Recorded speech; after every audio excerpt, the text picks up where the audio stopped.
Introducing the African Diaspora News Channel app, your gateway to stories that's overlooked by the corporate mainstream media.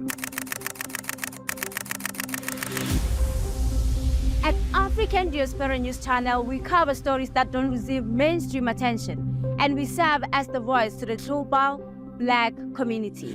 We are committed to informing and educating through the power of media, connecting the African diaspora one story at a time. With our platform, we're helping to end injustice by exposing it. Join us in standing for excellence in journalism and serving our community.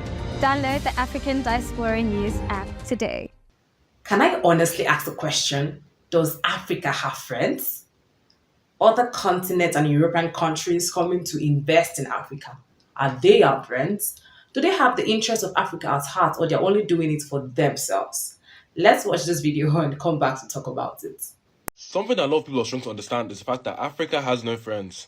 I'm seeing way too many people saying that Africa should align with the West, Africa should align with Russia or China or Iran, just any nation. But the fact is, Africa has no friends. There's no singular country across the world, no geopolitical bloc that has Africa's best interests at hand. That is a fact. Nobody cares about African people. What we're trying to do is exploit us as easily as possible. When people try and claim that China is making mutually beneficial relationships with Africa, they are lying.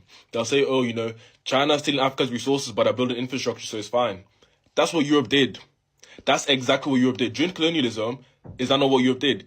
They built infrastructure in Africa, but they looted our resources. It's not a good thing what China is doing. China is just doing neo-colonialism. There's no benefit in our relationship with China or Russia or America or England. All of them are enemy states. All of them. Plain and simple. The only way that Africa can progress is by us being able to look at these people and saying they did not have our best interests at hand.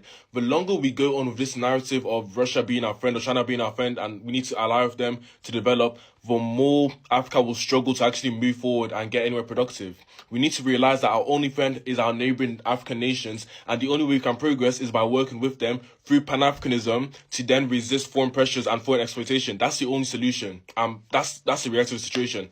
China's not your friend, Russia's not your friend, America's not your friend, England's not your friend. We have no friends except African people. Plain and simple. Okay, so let's lay all the cards on the table, right? Africa is like a prized jewel. Everyone wants to lay their hands on Africa. It's like they've shared Africa between themselves. Okay, you take this and you take that. And then they want to exploit. They want to explore. We get to see or hear of foreign nations coming to invest in Nigeria. Now, the latest one in Nigeria is the EU planning to come invest in Plateau State, Nigeria. The question is, all these things they are doing, is it for the betterment of the nation, Nigeria, or of African nations, or for themselves? I think we know the obvious truths.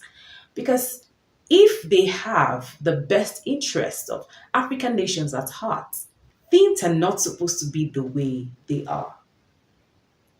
We are supposed to have seen changes, transformations, but no, it gets worse by the day. So he is right in every way. We always say humans are greedy, humans are selfish, humans are this and that. But when it comes to Africa, it's a whole lot. And I will always say Africa has a lot to offer. And many, many, many nations want to leech up Africa. They want to enjoy what Africa has. And Africa, as sad as it is, we are yet to come to terms with that we are actually the prized jewel that others are fighting for. But I'm thankful now we are coming to the realization that we actually have a whole lot to offer, and that these guys are actually out to get what we have to offer. Yes.